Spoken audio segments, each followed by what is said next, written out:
Bonjour Maxime. Bonjour Nicole. Eh bien, c'est gentil d'être à ce rendez-vous, car comme tu le sais, j'interviewe plusieurs personnes pour avoir toutes les couleurs du chemin pranique. Et, et on a pensé tous les deux à faire quelque chose afin de pouvoir mettre ça à la vie, de pouvoir en faire profiter tous ceux qui vont nous écouter. Et donc, en fait, voilà, tu es Maxime, et tu es de quelle région, pour que nos éditeurs le sachent? Alors je suis ch'ti au départ, mais je vis actuellement à côté de Toulon, après avoir vécu très longtemps sur Mandelieu dans les Alpes-Maritimes. Ok. Et donc maintenant, tu es là-bas. Et qu'est-ce que on va d'abord te présenter un petit peu ce que le personnage fait dans la vie pour s'occuper, pour faire ce qu'il y a à faire. Et que fais-tu en fait, Maxime? Alors que fais-je? En fait, j'ai changé de vie il y a à peu près un an pour me libérer et venir plus dans la campagne, car avant j'étais au bord de mer et bon, j'étais thérapeute, où là j'étais massothérapeute, réflexologiste, soins. Et donc, depuis quelques mois, j'organise et j'aide les gens à venir jeûner. Et donc, depuis peu, j'organise quelques. C'est pas des processus, j'ai appelé ça l'éclosion du prana, pour que les Hmm. gens, justement, prennent conscience de la différence entre le jeûne et le processus pranique. Et donc, petit à petit, puissent se, se, se mettre en harmonie avec ce processus. Voilà. C'est beau l'éclosion du prana. Oui, c'était un terme que j'ai trouvé comme ça et qui me parlait beaucoup, à moi déjà. Donc j'espère que ça parlerait à ceux qui viennent ou qui viendront plus tard peut-être. Voilà. Mhm.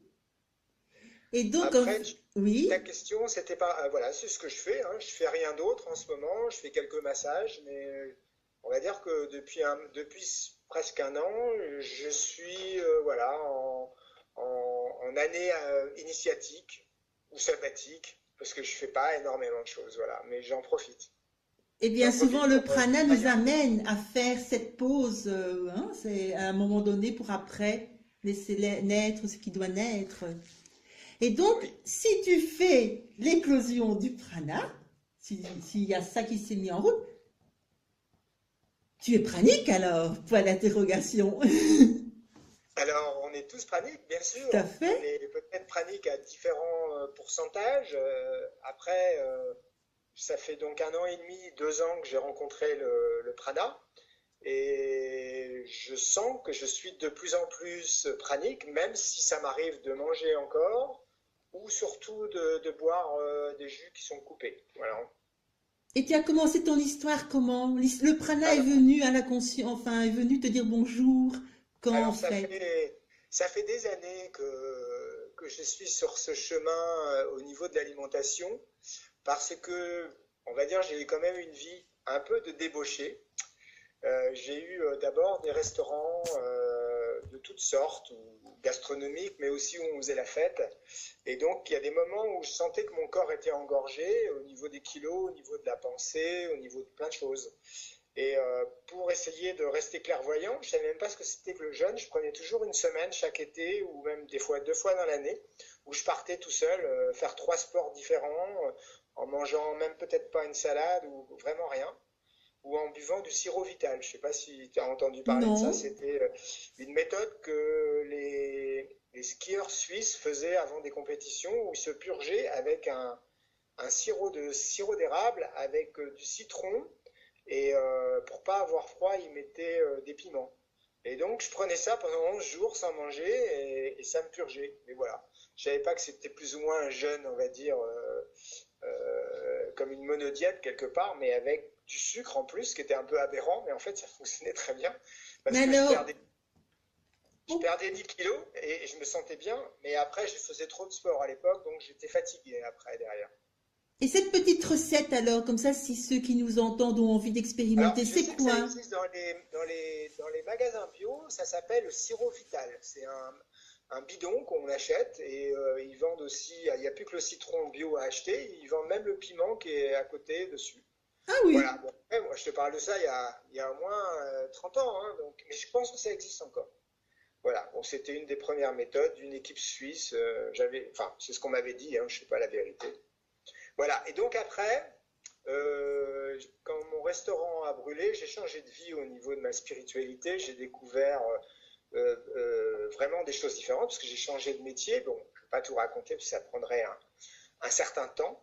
Et notamment, j'ai eu une grande ouverture grâce aux ateliers que j'ai fait de la prophétie des Andes.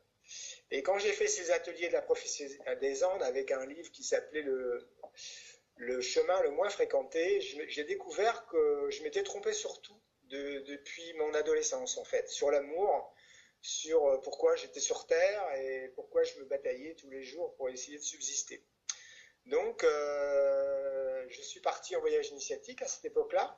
Et à la suite de ça, voilà, j'ai commencé à avoir aussi des douleurs dans le dos. Parce qu'en travaillant sur soi, ça réveille certainement ces mémoires-là. Et à force d'avoir mal, bon ben, je faisais un peu le yo-yo au niveau du poids, sans être très gros, mais j'allais voir des guérisseurs, des chamans, différentes choses. Et à travers ce cheminement, j'ai rencontré le jeûne, même avant la nourriture dissociée, où ça me faisait beaucoup de bien de manger les choses dissociées. Et voilà, donc je jonglais parce que bon, c'était pas facile au niveau de la vie de tous les jours, hein, la vie sociale. Et donc, après avoir fait différents essais comme ça, je suis arrivé au jeûne. Et donc, ben, j'ai commencé par un jeûne et randonnée où j'en ai fait deux, trois de suite sur 2 ans, je crois. Et là, je voyais mon corps se transformer, pareil, comme un avatar. Hein. D'un seul coup, je pouvais courir en montagne, en montant, je pouvais danser autant que je voulais sur la plage dans le sable, alors qu'on sait que c'est fatigant. Et j'avais toujours le sourire. Donc voilà. Après, toujours à cause de ma vie un peu déséquilibrée, va-t-on dire, je remangeais et je vivais des choses difficilement émotionnellement. Donc je suis tombé dans les jeûnes thérapeutiques où là, j'ai appris à rester couché pendant 15 jours et après à continuer chez moi pendant un certain temps. Et je voyais aussi encore plus mon corps se transformer que si je faisais le jeûne et randonnée. Donc ça, c'était ma première expérience au niveau de l'alimentation. Alors, excuse-moi que je te coupe. Excuse-moi. Quand tu appelles, pour qu'on puisse différencier tout cela, quand tu appelles le jeûne couché, ça veut dire quoi? Pour moi, c'est le jeûne thérapeutique, c'est le jeûne hygiéniste. C'est-à-dire, c'est aussi des choses que je faisais là dans l'établissement que j'ai repris dans le Var. Là. Les gens, en fait, c'est la méthode un peu Shelton ou Montseri, où les gens restent couchés jusque midi, 1 heure, pour détoxiner le plus possible tout ce qu'ils ont à sortir, et en buvant énormément d'eau. Hein. Et donc l'après-midi, il peut s'organiser une petite balade, des choses comme ça, mais c'est toujours rester au calme, avec un rendez-vous avec le groupe le soir ou le matin d'ailleurs, pour ceux qui sont réveillés pas trop tard, enfin à partir de midi. Et puis, suivre des soins par rapport à des détox qu'on peut avoir, parce qu'il y a toujours un accompagnant qui est là pour les aider. Donc ça, c'est vraiment une introspection. On n'a a priori pas d'ordinateur, pas de télé, rien de la vie courante. Hein. Simplement, on est face à soi-même et finalement, ça peut correspondre aussi à un processus pranique des 21 jours, mais on boit de l'eau et on n'est pas là pour passer au prana. On est là pour guérir parce qu'à l'époque, je connaissais Jasmine en l'an 2000, donc ça fait longtemps que j'en ai entendu parler, peut-être même un an avant, mais je l'avais mis de côté. Je m'étais dit on verra ça plus tard parce que j'étais pas mûr et surtout certainement pas prêt pour le faire. Voilà. Mhm. Donc est-ce que tu vois la différence entre Mhm, le tout à jeûne fait. bon. Voilà, donc à la suite de tous ces jeunes, bon là j'habitais Mandelieu, j'ai organisé beaucoup de choses, j'ai organisé des méditations, donc des ateliers de la prophétie des Andes, j'ai suivi une voie chamanique, donc j'ai fait aussi des cercles de tambour que j'organisais dans la nature. J'ai fait venir beaucoup de chamans et tout ça, et malgré tout ce que je faisais, malgré le travail même personnel que je faisais avec des thérapeutes et des guérisseurs, et j'en passe, hein, parce que j'en ai fait beaucoup, j'étais jamais vraiment aligné avec moi-même, Oui. jamais dans mon centre en fait, quelque part, où c'était par période ou quelques heures, et après je retombais. J'ai eu beaucoup de déboires au niveau de ma vie amoureuse, mais bon, je me rends compte bien sûr que c'est ça qui m'a fait avancer et progresser. Et du coup, des fois, je tombais sur des femmes qui étaient spirituelles comme moi, donc ça allait très bien pour pouvoir manger cru ou pour pouvoir manger moins. Et des fois, je repassais, bon, c'était pas forcément, ça durait toujours 1 an, 2 ans, mais bon, ça fait longtemps que je suis sur le chemin. Donc, au bout de certains temps, j'avais l'appel de repartir en arrière, toujours de remanger, de reboire un peu d'alcool, de refaire la fête, les idées noires, la sexualité pas forcément centrée. Voilà, toutes ces choses-là. Et dans cette case que j'avais mis de côté sur le prana, je regardais de temps à autre des vidéos praniques. Donc, bon, la personne que j'avais le plus suivie, c'était Henri Montfort, parce que à l'époque, en France, il y avait pratiquement que lui. Alors, le film Lumière, je l'avais bien sûr découvert depuis longtemps. Mais Henri Montfort, je l'aime beaucoup, j'apprécie beaucoup tout ce qu'il fait. J'avais pas l'appel. Donc, je sentais que c'était pas lui qui allait. J'avais la possibilité de pouvoir y aller. Bon, j'avais pas beaucoup d'argent, donc ça reculait toujours un petit peu là. Et puis un jour, à force de regarder des choses sur le pranisme, je suis tombé sur la vidéo de Alina, interviewée, je pense, d'un grand changement, la première vidéo, où elle est habillée avec sa robe rouge, je crois. Enfin, elle avait du rouge sur elle. Et là, je sais pas, il y a eu quelque chose qui s'est passé. Je me suis dit, je sais que c'est grâce à cette vidéo que je vais y aller, quoi. Alors, j'ai regardé, elle passait à côté, à Villeneuve-Loubet, donc c'était en mars, pas de cette année, mais de l'année d'avant. Et je me suis inscrit, donc on était 25 pour la suivre, elle n'était pas très connue à l'époque. Et donc, j'y suis allé, déjà le cœur plein de joie. Et bon, quand je l'ai vue, voilà, j'étais pas amoureux, mais c'est vrai que j'ai ressenti quelque chose de très fort au niveau de sa présence, au niveau de sa lumière, au niveau de son physique aussi en tant que femme tantrique et aussi mère divine. Donc j'ai trouvé qu'elle avait, malgré ses 26 ans, où elle était encore plus jeune à l'époque, cette dimension que la femme peut avoir justement à tout âge. Et donc, voilà, je me suis assis, j'ai écouté, j'ai participé beaucoup au débat parce que j'avais beaucoup d'expérience sur le jeûne et que tout ce qu'elle disait, j'ai l'impression de le connaître et que finalement, je ne m'étais pas fait confiance, quoi. Et donc, juste avant de repartir sur Alina, je voudrais dire que j'étais tellement mal à un moment donné, au niveau de mon état d'âme, que je me disais, mais pourquoi je mange? Parce que dès que je jeûne et après, pendant quelques mois, j'arrive à récupérer cette joie, à plus avoir mal et être bien dans mon corps. Et après, je retombais toujours dans ces noirceurs, ces habitudes, ou vouloir faire comme tout le monde et appartenir à ce monde-là. Et je me disais, mais ça doit être possible de ne plus manger, puisque comme ça, je vais pouvoir régler mon problème d'alimentation. Alors, je sais très bien que ça n'a pas réglé forcément le problème d'alimentation, mais j'avais cette idée préconçue qu'en allant vers là, je réglais encore plus les choses. Voilà, je me suis aperçu que ce n'était pas forcément le raccourci que je pensais, mais quand même que c'était l'outil indispensable pour pouvoir m'aligner et pour pouvoir guérir de ces blessures et de ces mémoires. Donc je reviens à Alina. Donc je suis le stage d'Alina et pendant le stage, je sais très bien que je vais arrêter de manger le soir, alors que j'ai rien prévu.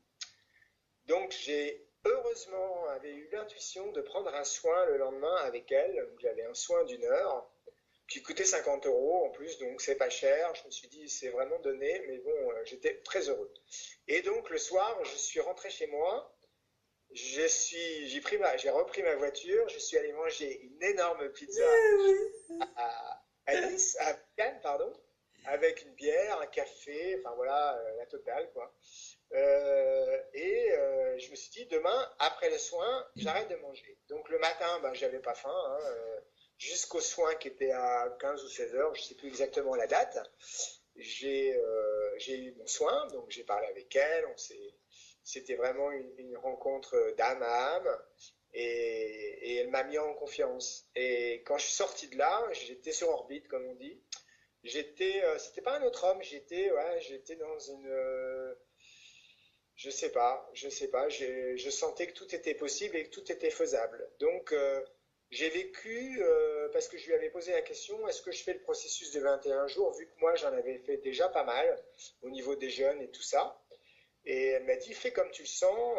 Elle nous avait expliqué qu'elle, le processus ne lui avait pas servi, qu'elle avait réussi à passer au prana en un an, hein, en éliminant, voilà, des fois à la fin, elle mangeait une date par jour. Et elle m'a dit, chacun son propre processus, fais-toi confiance. Donc je suis rentré chez moi, j'ai changé pour avoir mes habitudes. Là où je dormais, j'ai dormi dans mon cabinet, j'ai installé sur le canapé mes affaires et j'ai essayé de rester dans l'introspection. Euh, pour ce premier processus, j'ai fait que, je pense, 2 jours et demi, 3 jours à sec. Comme il faisait, c'était au mois de mars, mais il faisait beau dehors, je ne supportais pas l'idée d'être enfermé.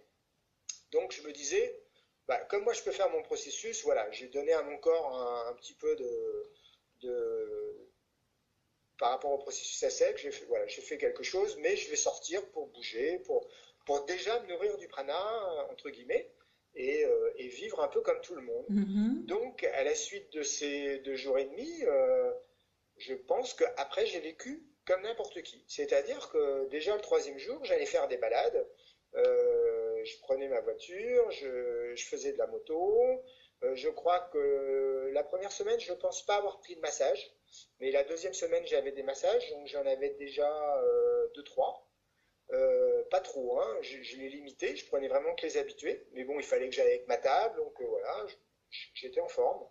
Et la troisième semaine ou la deuxième, à la fin de la deuxième semaine, j'ai organisé une sortie raquette sur OVS dans l'arrière-pays où j'ai emmené 25 personnes faire 4-5 heures de raquette. Alors, c'était pas une rando, il y avait ça montait bien sûr, hein. C'était pas la plus dure que je faisais. Mais bon, j'ai vu la différence là, quand même, que j'étais encore dans un processus parce que j'y suis très bien arrivé. Mais je pouvais pas courir et galoper. Je pouvais simplement commencer à écouter mon corps. Voilà. Et donc, à la suite de ces 15 jours, 3 semaines, je m'étais mis en date, je ne sais pas pourquoi, j'avais pris le chiffre 33. Je voulais faire un processus de 33 jours. Donc, le 33e jour, si je sais pourquoi, c'était mon anniversaire. Donc, j'ai invité 25 personnes, mes amis, ou les gens qui venaient en méditation que j'aimais bien. Et j'ai fait ma soirée d'anniversaire, ils étaient au courant. Alors, j'avais acheté 2 gros gâteaux, j'avais acheté du saumon, j'avais fait une salade tahitienne crue pour moi-même et ils avaient ramené plein de choses à manger. Donc on a tous mangé, j'ai dansé toute la nuit. J'ai bu une coupe de champagne que j'ai bu en 3-4 fois sur 2 heures d'affilée peut-être, mais j'ai pas mangé bien sûr. Et j'ai dansé toute la nuit. Et bon, les gens étaient étonnés, et moi aussi le premier, parce que je ne comprenais pas. Alors évidemment, par rapport à certaines choses, là, je commençais quand même, j'ai maigri, j'avais des kilos à perdre, donc j'avais perdu au moins déjà tous les kilos superflus. Et là, je devais faire à peu près, le poids qui est normal pour moi, c'est à peu près 67 kilos. Donc après, dans ce processus-là, donc à 67 kilos, j'ai commencé à me peser tous les jours et à peut-être pas angoisser, mais à essayer de... C'était un peu moins naturel parce que je faisais du sun gazing, je faisais... alors, pendant tout le processus, j'allais me baigner dans la mer et ça, je sentais que la mer me nourrissait. Bon, elle faisait 12 ou 14 degrés, hein, c'était au mois de mars, donc c'était pas très chaude, mais je restais pas très longtemps, je restais 2 minutes, 2-3 minutes, mais ça me nourrissait. Et je me mettais au soleil, il faisait chaud, donc j'ai eu la chance de récupérer de l'énergie comme ça. Avec les promenades, avec aussi des méditations un petit peu, mais pas grand-chose de plus en fait, hein. La joie, vraiment la joie d'être bien dans mon corps, de sentir que j'étais dans mon axe. J'avais l'impression à ce moment-là, encore plus que peut-être maintenant, d'être relié à Alina et relié à l'univers. Ce qui veut dire que, bon, je pense que dans ce processus, j'ai un peu confondu Alina avec la mère nourricière au lieu de la mère divine. Ce qui fait que quelque part, je sentais aussi que c'était elle qui me nourrissait. Et c'est peut-être l'erreur que j'avais eue au début, de la mettre pas sur un piédestal, mais moi de penser que, voilà, que grâce à ce soin, j'étais transformé. Non, la transformation, je sentais bien, et je le sais maintenant qu'elle vient que par soi-même. Donc, j'ai continué. Donc, avant le 50e jour, elle passait à Lyon. J'ai voulu aller la revoir parce que là, je faisais 60 kilos, ce qui n'est pas du tout dangereux pour mon poids. Je mesure 1,73 m. Hein. Donc 60 kilos, bon voilà, j'avais déjà fait au cru Instincto 62 quand j'étais à Tahiti. Pour moi, bon, mon corps était quand même maigre, hein, tous les gens commençaient à me dire comme un peu aujourd'hui, hein, c'est sûr, on ne me voit pas, mais j'ai un peu maigri, alors, toujours la peur des autres, la physique et la peur aussi au niveau de la famille ou des choses comme ça. Et par rapport, donc je suis allé à Lyon à revoir, je me suis dit comme ça, elle va me remettre un coup Baguette de main, magique. hein, Une baguette magique. un coup de baguette magique, exactement. Alors je suis arrivé chez une amie qui s'appelle Annick là-bas et elle avait fait des photos de moi, de nu d'ailleurs, où j'étais très mince parce que voilà, je faisais 60 kilos, mais j'étais bien dans mon corps, donc elle l'avait vu. Et alors quand j'arrive dans la réunion avec Alina, mon corps incroyable, mon corps s'est mis à trembler, à pleurer, à rentrer en transe, comme si c'était une personne, comme si c'était, je sais pas, j'ai pas compris, je pleurais, je bouffe, mon corps était en transe, il tremblait, je ne pouvais pas maîtriser mes pleurs et heureusement que j'étais pas trop devant, je ne crois pas qu'elle l'ait vu, mais j'étais dans un état incroyable. Donc ça m'a bousculé et ça m'a un peu j'ai essayé de comprendre pourquoi j'avais eu cet effet-là. Donc je pense que c'est ce que je vous ai raconté tout à l'heure. Mais bon, après ces 3 jours, cette journée avec elle, j'ai fait 3 jours à sec parce que je me suis dit, bon, mon corps, il n'a pas tout compris. Comme il n'a pas maigri complètement, il maigrit encore, il n'a pas compris, il faut que je lui remette un coup de processus. Et pendant ces 3 jours, ça a été facile. Néanmoins, je me suis pesé, j'avais perdu 3 kilos là. Je faisais 57.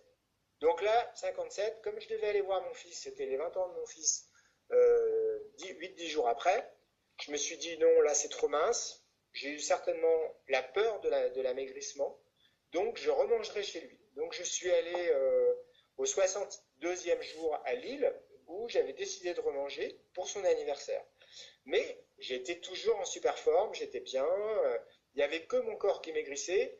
Et moi, dans ma tête, c'était trop. Donc à ce moment-là, c'était trop. Et j'avais dit stop. Parce qu'il y a beaucoup de praniques qui disent que si le poids s'est pas bloqué, c'est quelque part, on n'est pas dans le prana. Ce que je trouve faux. Mais j'expliquerai pourquoi tout à l'heure. Tu mets la petite question de côté. Et donc, quand je suis rentré chez moi, j'ai mangé un tout petit peu le soir de l'anniversaire. Et 2 jours après, il y avait un autre baptême où on fêtait aussi son anniversaire, avec une table, un banquet. C'est Et là, incroyable ce que la vie met, anniversaire, ouais, baptême, hein, des voilà, exactement. circonstances, de nourriture. Voilà. Et là, j'ai mangé comme un ogre. C'est-à-dire, j'ai mangé de tout, j'ai même mangé du roast beef avec de la mayonnaise. Alors que je mange très peu de viande. Bon, je ne suis pas végétarien, mais à la fin, j'étais quand même plus proche du végétarisme en mangeant plus ou moins cru. Mais, et tout est bien passé. Alors j'étais un peu le lendemain matin comme si j'avais été réveillonné, mais pas malade, rien du tout. Bon, je me suis aperçu que quelque part, en tout cas moi, hein, je ne dis pas que c'est valable pour C'est tout le ton monde, histoire, oui. je pouvais passer, ne pas avoir mangé pendant 62 jours à quelqu'un qui mangeait plus que normal. Voilà.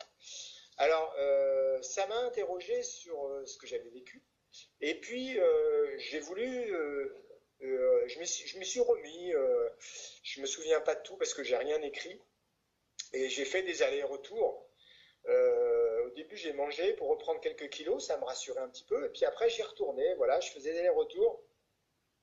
Je me souviens avoir fait une soirée avec Michael Galache, qui est un de mes amis, où j'étais aussi pranique, mais je mangeais une semaine sur deux à l'époque, je ne sais plus trop, et ou un mois, ou des fois je mangeais pas pendant un mois et je remangeais pendant un mois, et on avait été manger une pizza à deux, quoi, et on rigolait parce qu'on se disait, bon, bah voilà, on est pranique, on mange des pizzas au restaurant. Mais bon, tout ça, c'est vraiment ce que j'ai vécu. En fait, toute la joie que j'ai à le raconter, c'est toute la joie que j'ai eue pendant le processus des 33 jours et même des 62 jours. Et en fait, je sentais que je m'étais libéré. Je me sentais que dans mes soins, j'étais beaucoup plus présent à la magie du soin, que je savais à peu près ce que les gens allaient me dire à l'avance, donc une espèce de médiumité, que je recevais des informations plus de l'au-delà, que j'étais relié avec mes ancêtres, enfin des choses qui sont essentielles par rapport à mon métier d'ailleurs, mais aussi par rapport à ma joie de vivre, parce que j'avais l'impression au moins de me remplir de quelque chose, comme si j'avais déjà fait le tour de tous les plaisirs et qu'il ne me restait plus que ces plaisirs spirituels pour vivre. Et puis finalement, je m'aperçois que le partage, c'est bon avec les autres au niveau de la cuisine, J'adore faire la cuisine pour les autres. Et là, j'ai fait la cuisine pour la personne avec qui je vis, là, à côté, avec elle tous les jours, pratiquement, sans manger. Mais j'avais le plaisir de faire du cuit, de sentir des odeurs, donc c'était pas trop fort ou trop mauvais.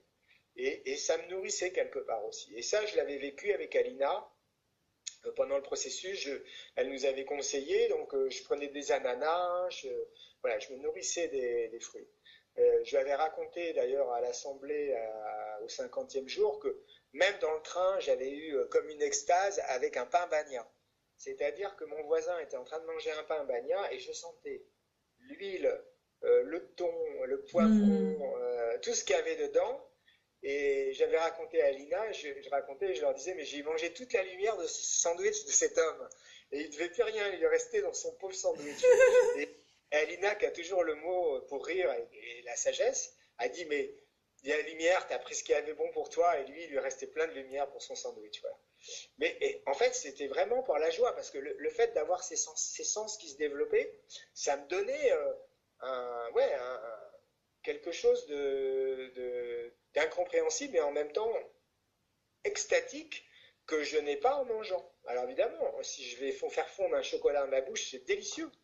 Mais ça ne vaut pas ce que je vis avec rien que les odeurs, le plaisir des yeux, de certaines choses, ou l'intériorisation et surtout le calme. Et on va dire une forme de félicité, hein, je ne dis pas que je suis éveillé, mais une forme de félicité qui peut ressembler à une approche vers l'éveil. Tout à fait. Voilà, donc ça c'est un peu mon premier processus. Donc après, j'ai eu un accident de vélo au mois de juillet l'année dernière, pas il y a 2-3 mois, là, donc l'année d'avant. Et là j'ai fait 28 jours de jeûne. J'avais des os cassés, j'avais les poignets qui étaient comme une entorse, hein, gonflés, noirs de partout. Et j'ai pas été voir ni médecin, ni radiologue, ni quoi que ce soit. Je me suis enfermé chez moi, j'ai fait 6 jours à sec. Et après, j'ai fait donc le reste, une vingtaine de jours de processus. Alors, j'hésite parce que là, je ne sais pas si j'étais en jeûne, parce que comme j'étais pour guérir quelque chose, j'ai pas du tout eu cette impression d'être intégré à l'univers entier comme j'étais dans le processus. Donc j'étais un peu triste, mais en même temps, je l'ai fait. Et ça a tout guéri de mes poignets. J'ai pu remasser au bout d'un mois et demi, quoi. Alors que, voilà, sans faire de radio. Et je suis sûr, ça m'est arrivé d'avoir des douleurs encore après, parce que bon, comme il y avait des petits os cassés, ça revient un petit peu quelques mois, voire quelques années après. En faisant un jeûne en janvier, il y a une bosse qui est ressortie. Et rien qu'en mettant une feuille de chou et un peu d'argile, c'est reparti en 3 jours. Et je suis persuadé que ça venait de mon accident, que ça n'avait pas été guéri à 100%. Voilà. Juillet dernier, après, j'apprends que je dois déménager et partir de l'endroit où je suis. Alors j'ai écouté une radio d'une femme pranique, je ne sais plus, qui est allemande, magnifique, assez jeune, qui est pranique depuis 2012, là, ce matin. Et elle disait, je ne sais plus ce que je voulais dire, je disais quoi dans la phrase d'avant? C'est le test pour savoir si je t'écoute. Je t'ai écouté, tu devais partir de l'emplacement où tu étais. Voilà. Oui, voilà. Et elle disait que c'était important en processus pranique de rester dans une forme de sécurité. Et donc là, en déménageant, je sortais de ma sécurité. C'est-à-dire que moi, je m'étais fait mes petites habitudes, entre guillemets, d'aller à la plage, de faire d'aller me baigner à tel endroit, d'aller faire mes marches. Et là, en partant, je partais vers l'aventure, vers le renouveau. Et là, en fait, comme j'étais plus que je remangeais quand même assez souvent, je suis reparti dans mes peurs, en fait. Hein, mes peurs d'insécurité au niveau de l'argent, de la solitude, avec quand même l'envie d'aller faire ces nouvelles choses. Hein. Mais je voyais bien que c'était pas facile. Donc là, depuis cet automne, hein, alors je suis arrivé dans le Var au mois de février-mars, avec de l'engouement, un peu de joie, mais quand même beaucoup d'inquiétude. Donc, automatiquement, ça s'est pas ouvert. Et j'ai loué d'abord une grande maison et j'ai été, comme on dit, parasité. Alors, j'ai pas les explications exactement, mais quand je suis arrivé ici, j'ai rencontré quelqu'un une compagne qui m'a beaucoup aidé, qui a beaucoup de douceur, avec qui, voilà. Mais pendant que j'étais avec elle, et c'était quelqu'un qui appartenait à la société, qui connaissait pas trop un peu tout ce que je faisais, et donc j'ai remangé, j'ai rebu du vin, j'ai passé du bon temps avec elle, c'était merveilleux. Je me suis dit, bon, bah, l'univers, il veut peut-être pas que j'emmène les gens au prana, donc je vais faire les jeunes. Et je vais continuer à soigner les gens en massage, en faisant du chamanisme, en les accueillant chez moi. Et parasite. Donc là, des boutons partout, sur tout le corps, excepté les mains et le visage. Bon, déjà, on ne le voyait pas, mais quelque part, je le sentais partout parce que ça me grattait. Et après, j'ai fait de l'eczéma énorme. Donc j'ai... Ça a coupé. Donc, on va rappeler notre ami parce que si je coupe...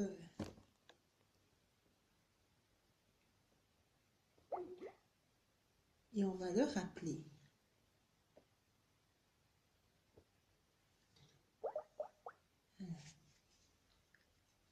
Comme je ne suis pas une pro de l'informatique, on fait tout à l'instant.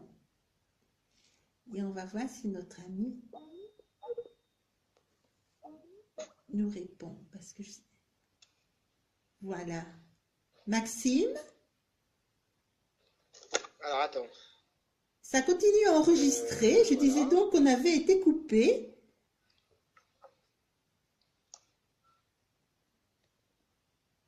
Tu es là? Je t'entends pas là. Tu m'entends pas? Attends, j'ai plus de son.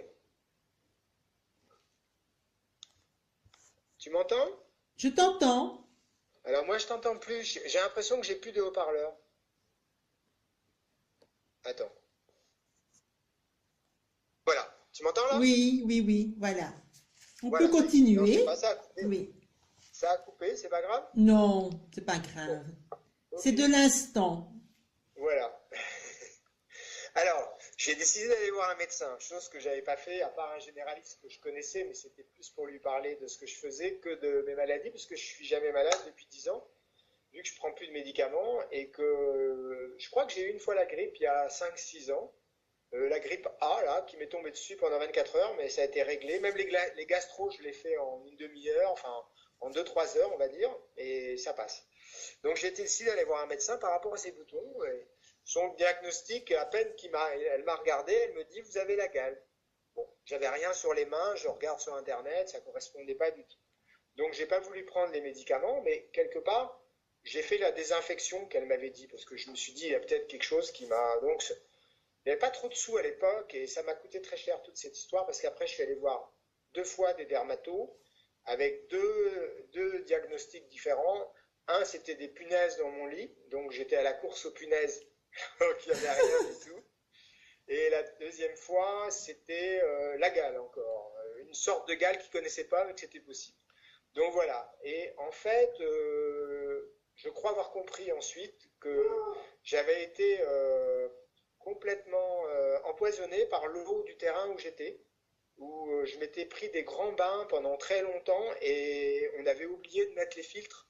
Et comme c'est des nappes phréatiques Oui. et qu'il y a des champs de vignobles aux environs, de rosiers, tout ça, entre les pesticides et les bestioles qui avaient dû tomber dans cette eau, j'avais dû certainement récolter ça.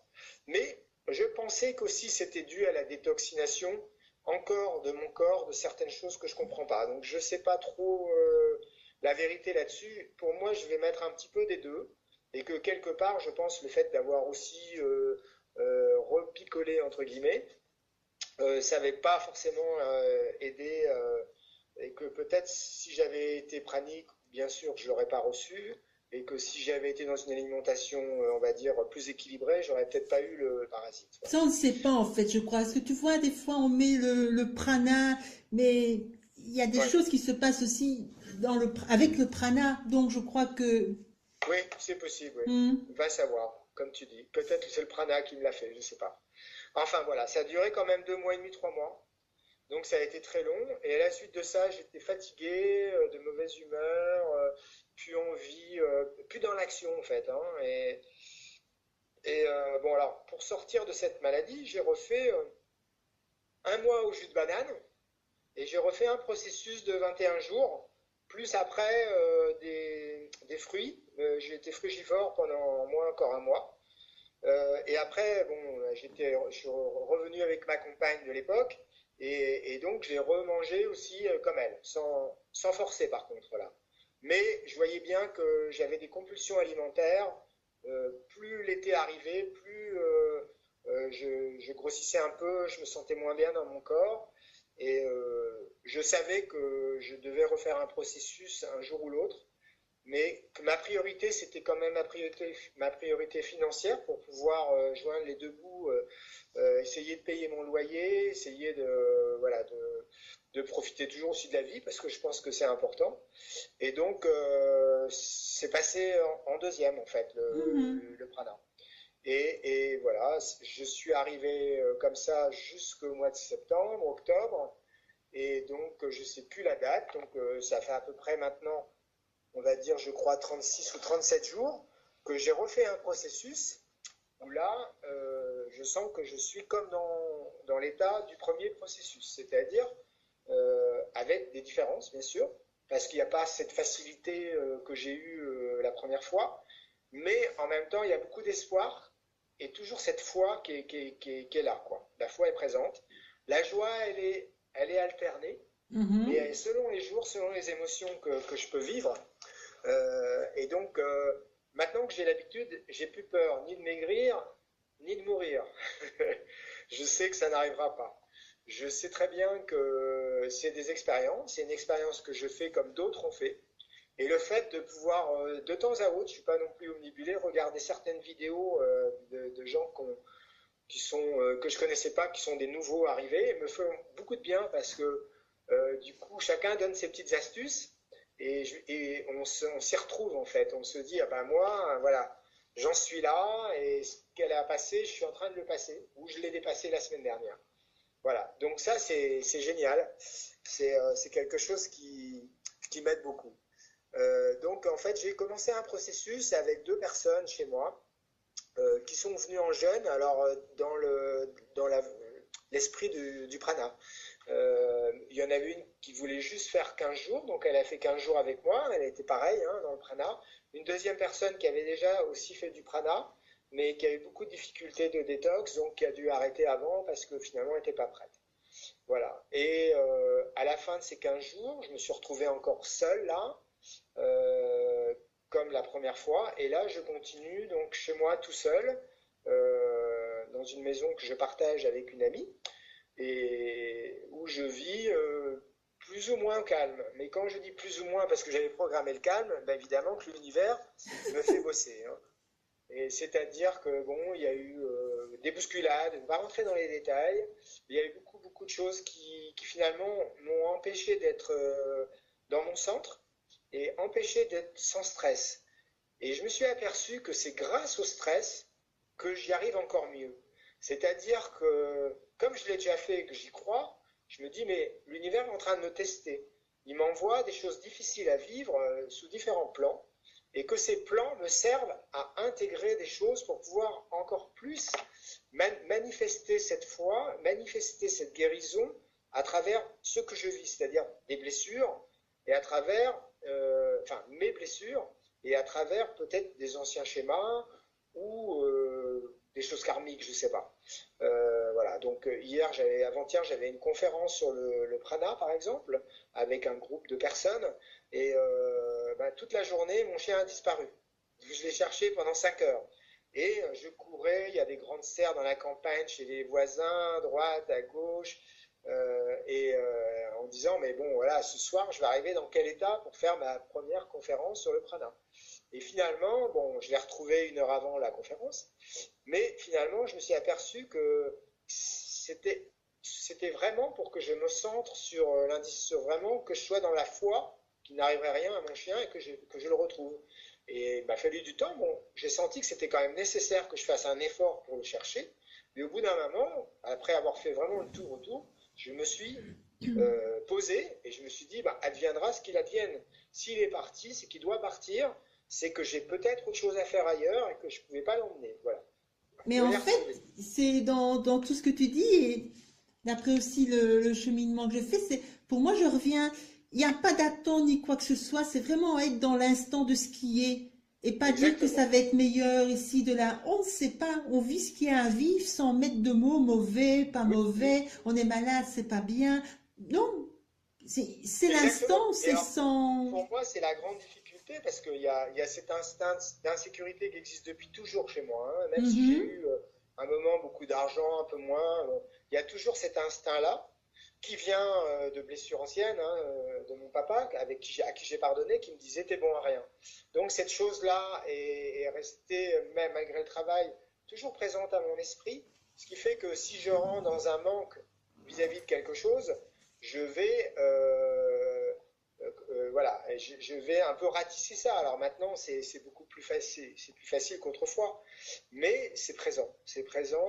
Et alors le prana, justement, oui, me met dans une insouciance complète. Alors le mot insouciance, peut-être pas exactement, il est à accrocher avec d'autres mots comme l'innocence, mais il me met dans une certaine insouciance parce que je me sens en sécurité, même si je ne l'ai pas. Et ça, je trouve ça merveilleux parce que je suis capable de partir, de bouger, de faire des choses. euh, on va dire, là, ça fait pas très longtemps, ça fait 36 jours, hein, donc ça fait presque un mois et demi, on va dire.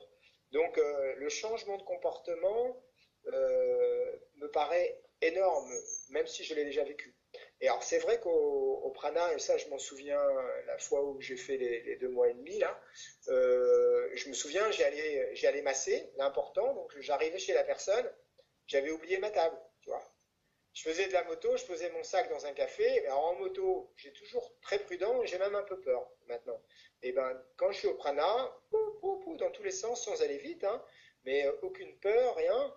Et voilà, par contre, j'oublie mon sac quand je suis au café, tu vois, parce que je suis centré sur l'essentiel et pas du tout, bon, le sac, c'est pas très grave, on n'en a pas besoin. Mais bon, ouais, ça m'avait amusé, plein de petites anecdotes comme ça que j'ai oubliées, mais il y en a eu plusieurs. Il y en a une il n'y a pas longtemps non plus. Bon, après, j'ai toujours un peu tête dans la lune, hein. Ça a toujours été un peu. Mon père me disait arrête de rêver. Je disais le jour où j'arrête de rêver, ben, je pourrais mourir, quoi. Parce que pour moi, il fallait que je rêve et que j'aboutisse à ces rêves, en fait, quelque part. Ouais. Alors, dans ce processus, cette fois-ci, ça a été facile. Alors, je ne me suis pas préparé du tout, hein. C'est pas un exemple à suivre pour ceux qui écoutent. J'ai encore mangé des pizzas la veille. J'ai pas du tout fait de descente alimentaire. Comme j'avais cette boulimie, je savais très bien, l'ayant déjà fait, que ça allait se passer correctement. J'ai même pas eu mal au crâne, je buvais au moins 2 3 cafés par jour. Peut-être un voile, mais pas du tout de maux de crâne, hein, rien du tout. Et depuis le début, j'ai pas eu de soucis de santé du tout. Au niveau de l'énergie, il y a des différences. Au départ, il y a eu peut-être la deuxième semaine un peu de fatigue, Mhm. mais en fait, mon corps est pranique, donc il sait retrouver l'état pranique. Mais mon mental n'arrivait pas à suivre. Je sentais que j'étais à côté de mon corps. En fait, quelque part, qu'il y avait quelque chose qui n'était pas imbriqué dans mon corps. Et il a fallu tout ce temps-là pour que je l'intègre, le mental et le corps. Bon, le spirituel, je pense qu'il est déjà descendu, il est toujours présent. Mais voilà. Et donc les premières semaines ont servi à ça. Et maintenant, je me sens nourri de rien faire de spécial en dehors de méditer, d'écouter donc des vidéos, de me baigner un peu dans la mer quand il ne fait pas trop froid, parce que là en ce moment il ne fait pas super beau, de me balader, d'être avec mon chien, de rencontrer quelques personnes dans certaines conférences ou d'aller à... Voilà. Donc, rien, de faire un peu de yoga. Ça, le yoga, ça me fait beaucoup de bien. Et tu es à Quand quoi? j'ai un Tu es peu... à l'eau? Tu fonctionnes comment Alors dans là, ton... je suis à l'eau. Alors voilà, pendant tout le processus, j'ai travaillé au pendule. Donc ça, je l'avais déjà fait plusieurs fois. Et j'ai demandé au pendule. Et donc sur le cadran, j'avais mis remanger, banane écrasée, tu vois, avec des fruits. J'avais mis les jus à 25, 50, 75, jus plein. Et j'avais mis sans eau et eau. Donc j'ai eu différentes choses. C'est marrant, la première semaine, je l'ai fait toute la semaine à 15% de jus. Ne me demande pas pourquoi, ça me le disait, je C'est l'avais comme mis. ça. Et j'avais Mhm. l'impression d'avoir un tout petit peu ce goût sucré finalement m'améliorer peut-être la première semaine, tu vois, d'être à l'eau, où c'est plus dur quand même de ne pas avoir du tout d'un seul coup de passer de cette Mhm. alimentation, on va dire, pas terrible, à cette première semaine. Deuxième semaine, je l'ai fait qu'à l'eau. Donc j'ai fait une semaine à l'eau. Et troisième semaine, alors là, ça dépend des jours. En fait, il y a des jours, ça me dit à l'eau, et il y a des jours, ça me dit au jus. Alors quand je dis au jus, généralement, c'est pas plus de 50%. Hier, j'ai fait un jus à 50% parce que j'ai été faire une rando de 4 heures. J'ai même pas bu la moitié de mon jus, en fait, quelque part. J'ai été nourri par la nature. C'était la presqu'île de Gien, c'est magnifique. Je me suis baigné, j'étais le seul des 25 à me baigner. Elle devait pas être très chaude, mais moi j'ai pas eu froid. Et puis ils ont tous sorti leur sandwich et tout ça. Et moi, j'ai bu mon petit jus là avec de l'eau coupée, donc à 50%. Mais en fait, voilà, je sais pas du tout. Et je suis contre tous ces quotas qu'on met dans les praniques entre ceux Oui, qui c'est, boivent de oui. l'eau, ceux qui boivent des jus. Bon, à partir du moment où on mange, là, d'accord que on peut être aussi pranique, hein, si c'est de temps en temps, comme Alina le fait maintenant, mais si on mange tous les jours, bon, automatiquement, on sort du processus. Mais là, je sens bien que j'y suis encore, malgré les jus, Et tu et vois, je là, je sais suis pas pas, d'accord. Moi, de sortir du d'accord, processus parce qu'on mange. Tu vois? C'est un peu. tu quoi, tu dis, parce qu'on mange, on sort pas du Oui, processus? pour moi, on ne sort pas du processus parce qu'on Oui, enfin, je mange. parle du processus court, hein. Tu sais, celui des 21 jours où moi j'en avais fait pour 33. Après, si on a un processus d'un an, c'est sûr qu'on ne sort pas du processus, je suis d'accord avec toi. Oui, hein. Moi, ce que je m'aperçois, c'est que tu as raison, parce que, en fait, mon processus, il a commencé au mois de mars avec Alina, et il en est là aujourd'hui. Donc, sur ce que tu dis, tu as raison. J'ai remangé en étant pranique, même si j'ai mangé globalement énormément. Je suis d'accord avec toi. Même si tu Donc, au manges un fait, bol de riz tous les jours. ouais, oui, oui, tout à fait. Oui, oui. Ah oui. Alors, bon, je comprends tout à fait ce que tu dis et je pense que tu as raison là-dessus. Je, c'est par rapport au processus que je disais ça. Par exemple, tu vois, on fait un processus de 21 jours, si au bout du 14e, on mange un peu, bon, on sort du processus, mais on ne sort pas du prana. Voilà, c'est plutôt Hmm. ce terme-là que j'aurais Mhm. dû utiliser. Voilà, donc je ne sais pas, au niveau de ce que je vis actuellement, parce que tu m'avais déjà proposé de faire un pas conférence, je ne sais pas comment on peut appeler ça, sur le prana il y a quelques mois. Et comme j'étais un peu malheureux à l'époque, je t'avais dit, oh, j'ai pas envie de parler du passé, j'avais des choses à travailler. Et là, donc, je t'ai envoyé un message il y a quelques semaines, ou pas longtemps, hein, et donc je t'ai dit, écoute, je suis prêt pour un peu raconter mon histoire. Et toi, tu étais malade, enfin malade, non, tu avais un petit souci à la gorge, on va dire. Et donc aujourd'hui, tu m'appelles, tu vois, je n'y attendais pas, et ben je suis rempli de joie de pouvoir raconter ça, et surtout de le partager avec ceux qui vont écouter ça, parce que c'est phénoménal la différence qu'on peut avoir, entre guillemets, de connexion avec le tout, avec les autres, et avec soi-même. Et donc, c'est vraiment pour moi un outil incroyable qui est donné à l'humanité, alors surtout en ce moment à l'Occident, hein, et pour pouvoir justement aller beaucoup plus vite que tous ces enseignements qui sont justes aussi, que ce soit les enseignements taoïstes, bouddhistes ou hindouisme, qui parlent souvent aussi du prana, de l'énergie et tout ça, et qui ne sont pas forcément pour nous tous, ils sont certainement pour certains occidentaux qui veulent suivre ce chemin. Moi, j'avais la flemme, on va dire, et quelque part, je m'aperçois que grâce à tout ce que j'ai fait autrefois entre le chemin rouge amérindien, chez les Indiens au Canada, tout ça, et ce que je vis maintenant, ben voilà, ça m'a comblé, et je suis persuadé d'avoir fait voilà, d'avoir passé une marche, quoi, une bonne marche déjà là. Et voilà, après, est-ce que je vais rester au prana ou refaire des allers-retours? Je sais pas. Comme tu dis, c'est pas forcément l'essentiel. L'essentiel, c'est que j'ai reconnecté à cette source Hmm. et que maintenant, je vais essayer de toujours être en connexion, hein, même si je remange.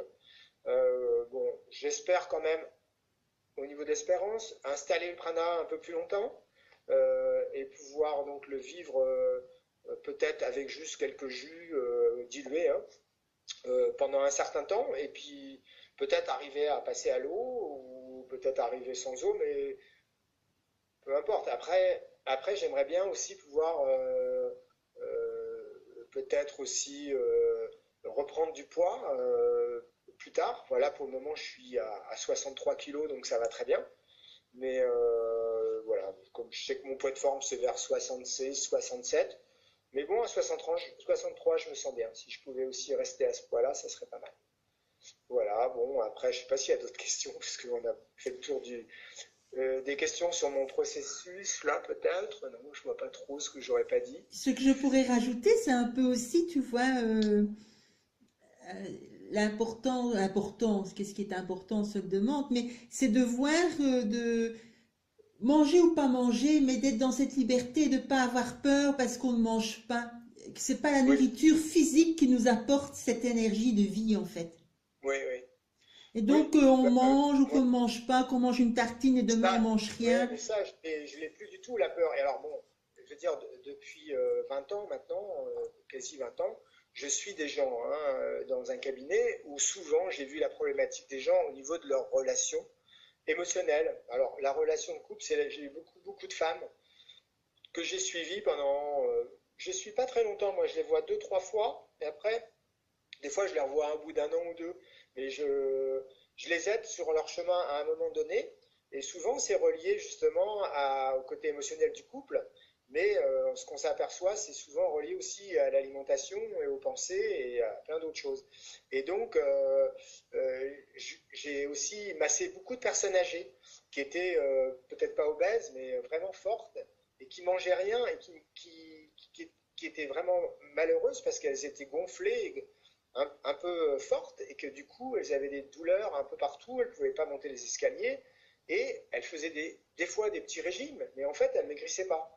Et je leur disais, à vos âges, voilà, vous êtes nourris par la vie, par votre expérience, par, par la joie, parce que c'était quand même des gens qui bougeaient beaucoup, mais bon, qui avaient des douleurs. Et c'est là où j'ai compris, à travers le prana aussi, que eh ben, quelque part, je pense que plus on rentre en maturité, moins on a besoin de manger parce qu'on capte l'énergie certainement plus facilement et aussi il doit y avoir un phénomène que je n'ai pas forcément compris mais qui fait que je sais pas, oui, j'ai pas tout compris au niveau de la maturité, pourquoi ces gens-là n'arrivaient pas à maigrir alors qu'ils ne mangeaient pas. Voilà, tu vois. Donc, mais dans une vidéo ce matin, c'est bien ce qu'elle disait, que ça n'a aucun rapport avec l'alimentation, c'est uniquement dû au stress et aux émotions difficiles qu'on grossit ou qu'on maigrit, parce qu'il y a des gens qui vont maigrir dès qu'ils ont des émotions fortes et d'autres qui vont grossir.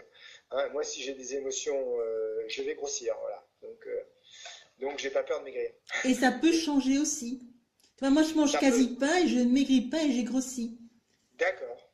Oui, oui. Alors bon, après, au niveau du prana, il y a des choses qu'on comprend pas, On ça c'est comprend sûr. pas. Non, c'est Voilà. vraiment. Ce que je voulais dire. Donc là, ben, en fait, là, à partir de la semaine prochaine, cette semaine, hein, j'organise encore cette éclosion au prana. Et bon, je ne sais pas si je peux en parler de ce que je fais Si, ou tu peux c'est dire au bon. niveau de. Oui, Voilà, donc j'accueille les gens dans un petit mât où il y a 6 chambres. Et donc, en fait, c'est différent de ce qui se passe dans les processus qu'on peut voir. C'est-à-dire que les gens qui viennent sont là déjà des gens qui ont jeûné, qui sont en bonne santé ou qui ont déjà fait plus ou moins un processus chez eux et qui sont capables de, en fait, le faire comme s'ils étaient seuls. C'est-à-dire qu'il n'y a pas un chef, il n'y a pas un accompagnant. C'est vraiment tout le monde le fait en aidant les autres. Chacun va ramener sa petite baguette magique en fait. Il y en mhm. a, ils vont nous faire du yoga, d'autres la respiration. Voilà, donc chaque personne va amener sa science et on va partager tout ça. Donc en fait, voilà, ça coûte 150 euros la semaine avec le logement tout compris. Et chaque personne se débrouille, sachant bien que s'il y a des difficultés pour certains, tout le monde sera quand même là. Donc ça peut être rassurant aussi pour certains qui peuvent hésiter. Mais j'ai senti que c'était pour moi un moyen euh, d'être centré au niveau justement de l'argent et de ce que je peux donner et de ce que je peux recevoir. Voilà, voilà ce que je voulais dire. Et peut-être je le ferai après. Je le fais aussi en individuel parce que j'ai une autre petite maison où je vis, où je peux accueillir une personne, où je peux l'accompagner là par rapport à d'autres problèmes que la problématique comportementale et alimentaire. ou en soins chamaniques, en soins de massage, voilà, du coude, de Reiki, d'Access Bar. Et j'ai aussi une petite roulotte où je peux accueillir une personne, où je fais des quêtes de vision dans la roulotte pendant 2-3 jours, où la personne est à l'intérieur de cette roulotte. Et voilà, moi je suis présent, mais je ne suis pas avec elle, et je l'accompagne dans le, le rituel, on va dire, voilà. Et qu'entends-tu par les quêtes de vision? Alors, quête de vision chez les Amérindiens, c'est des périodes dans la vie. Alors, chez les Indiens, c'était, mettons, à l'adolescence, à certains moments de la vie importants, où on doute de soi, où on doit passer dans une catégorie au-dessus, c'est-à-dire pour l'enfant, l'adolescent passer en tant qu'homme, mais après, où on doit épurer sa mission de vie, c'est-à-dire qu'est-ce qu'on doit faire. Alors, ça peut être aussi, par exemple, pour quelqu'un d'autre. On peut aller faire une quête de vision parce que son enfant est malade et qu'on a envie de parler avec le grand esprit pour avoir une vision de la plante qui est bonne pour lui, en fait, comme les gens qui prennent une plante. Mais la quête de vision, je pense, c'est plus fait pour savoir vraiment à un moment donné dans sa vie pourquoi on est fait, si on a des doutes ou si on hésite, en fait. Voilà. Alors, c'est pareil, c'est un moment où, a priori, on passe 3 jours, 2 nuits minimum, 3 jours sans manger, sans boire. Moi, je sais qu'avec les Amérindiens, je l'ai fait 3 fois et je l'ai fait 1 fois 2 fois avec de l'eau quand même, hein. Mais bon, voilà, c'était dans des montagnes, il y avait des bêtes sauvages. Dans la roulotte, on est plus en sécurité. Ça peut se faire dans des grottes, mais comme c'est une roulotte qui date de quand même il y a pas mal d'années maintenant, qui vient des Saintes-Maries, elle a encore cette énergie des gitans. C'était une roulotte, à mon avis, d'adolescent. Et il y a cette énergie de transformation de l'adolescence en adulte. Donc, ça peut servir à ça aussi, voilà. Mais ça veut dire que la personne ne sort pas de la roulotte? Ben, ça veut dire que la personne ne sort pas de la roulotte pendant les 2 jours et demi.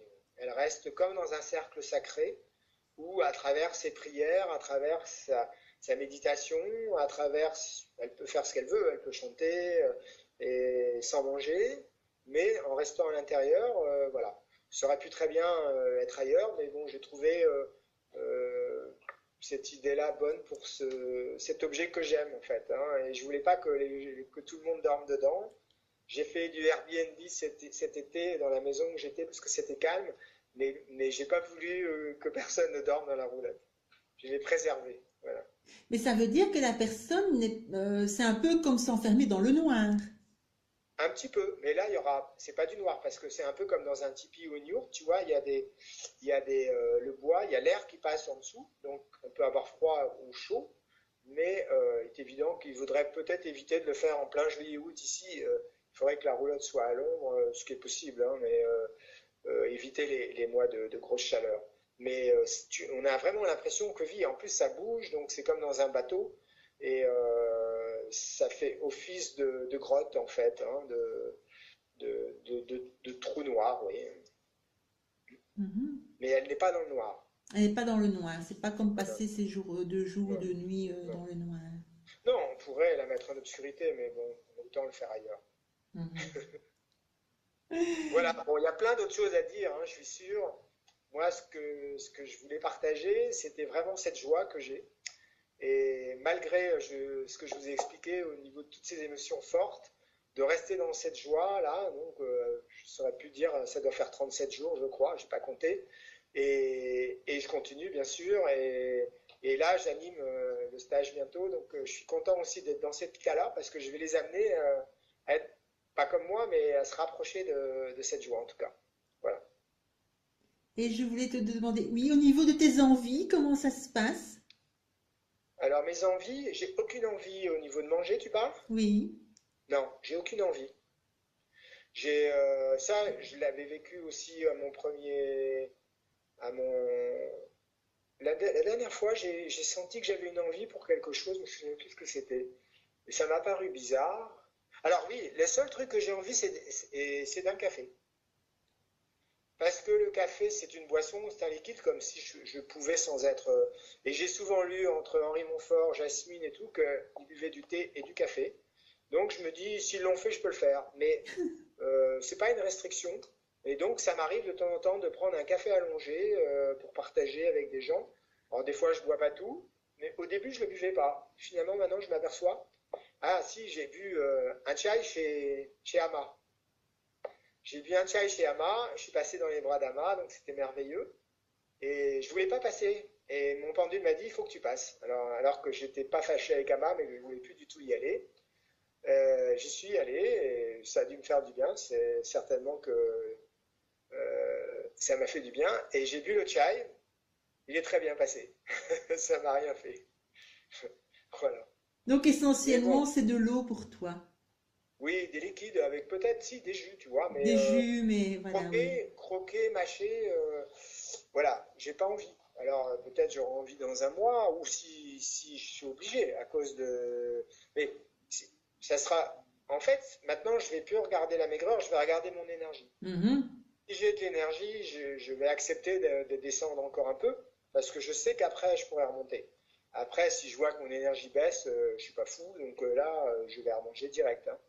Mais Et je vous puis prends elle peut pas. baisser pendant une semaine et après revenir. C'est tellement... Oui, après, je sais que ça baisse et que ça revient. Même les praniques qui ne mangent pas, ils ont des fluctuations énormes de poids, hein. Alina avait pris 10 kilos en prana et elle l'avait expliqué. Mais après, il y a une autre pranique, je ne sais plus comment elle s'appelle, donc c'est allemande que j'ai écoutée ce matin, qui parlait vraiment du stress, quoi. Alors par rapport si on doit maigrir, donc normalement je suis stressé, je devrais grossir. Donc je ne sais pas pourquoi je maigris. Parce que je crois que tout est unique et qu'il ne faut pas, c'est ça que je dis toujours dans les interviews, c'est au-delà des mots, parce qu'il n'y a pas de vérité dans tout cela pour moi. Mais Ben, je suis persuadé que voilà, on a chacun une vérité, mais que déjà elle change en permanence. voilà. Mais on est tous différents. Et c'est ça qui est beau dans ce chemin-là, c'est que voilà, il y a des praniques qui sont, il y a des gens merveilleux. J'en ai écouté quelques-uns qui m'ont donné vraiment et qui ont vécu des choses difficiles et qui sont arrivés avec la ténacité et du courage.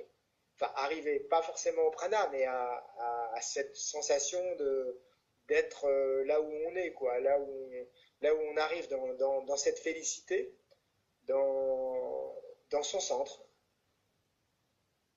Ouais. Merci Nicole. Je ne Merci sais plus Maxime. comment c'était connu la première fois, c'était comment?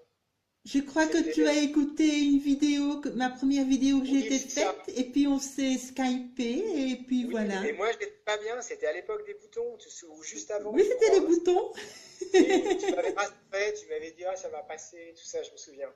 Oui, ben voilà, écoute, je suis ravi, et puis c'est marrant parce que c'est moi qui t'ai présenté Valérie aussi. Aussi, Qui n'était pas du qui tout a au fait une Prana, vidéo qui n'était pas aussi. encore au Prana à l'époque, tu te souviens? Non, et maintenant elle y Et, est. et donc, tu vois, hein, ça fait une trinité là, nous trois. Ça J'ai fait vu deux Valérie chez ans. J'ai vu Valérie chez Ama, hein, qui m'a dit qu'elle remangeait de temps à autre un petit peu, mais qu'elle était vraiment bien et qu'elle était contente aussi d'avoir fait cette vidéo avec toi. Voilà, comme ça tu vois tout ce petit monde qui va se mettre ensemble, ça va faire un grand monde. Voilà, et ben écoute, c'est merveilleux. Moi, je conseille à tout le monde aussi, bien sûr, tes vidéos et d'aller voir aussi celle d'Alina Oui, et de voir même autre chose chez Alina que le prana. C'est une personne qui peut nous apporter beaucoup de choses au niveau de plein de plans différents et qui a souvent des explications de choses à nos questions qu'on ne comprend pas. Des questions existentialistes, mais des questions aussi vraiment ésotériques ou surnaturelles, hein, du monde de l'au-delà, quoi. Voilà. Moi, ça me sert beaucoup et je lui écris de temps en temps et je reste relié avec elle, mais en même temps, voilà, je suis détaché et heureux d'être moi-même. mais on Finir peut là-dessus. aussi rajouter, Maxime, est-ce que tu as un blog ou un site où les gens puissent Alors, te trouver? pour le moment, comme j'ai rechangé là, j'ai déménagé il y a 2 mois, j'ai un site qui s'appelle Max Wakan. Ça s'écrit Maxwakan. Ça veut dire Wakan, c'est sacré, hein, c'est en Lakota, c'est le Wakan Tanka, c'est le bison sacré. Et donc, c'était quand je faisais des massages, j'avais pris ce nom-là. Donc, en fait, mon prénom c'est Max et mon nom c'est Wakan. Donc, si vous voulez me trouver sur Facebook, c'est Amax en 2 mots, Wakan, Wakan. Et donc sur le site, j'ai uniquement tout ce que je fais. Il y a mon adresse, il y a mes coordonnées, il y a tout ce que je fais en massage et en soins, mais il n'y a pas pour le moment le site sur le prana. Vous verrez les informations sur le prana, plus au niveau de Facebook, où là c'est soit en événement, soit sur mon mur. Voilà. Eh bien voilà, Mais comme bon, ça on peut te ils peuvent trouver me comme ça. joindre sur Messenger à Max Wakan, s'il y a des gens qui veulent des renseignements.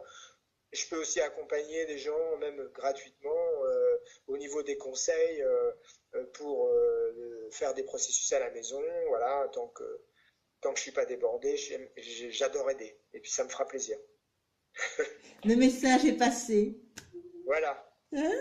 Je te remercie, Maxime, d'avoir partagé ce moment avec Mais nous je tous. laisse pas. Hmm? On se rappelle juste derrière, si tu veux. Hein. Oui, non, on va couper et puis on va faire Voilà. notre petit blabla, nous deux. D'accord. Allez. Merci à vous tous de nous avoir écoutés et peut-être pour une prochaine vidéo.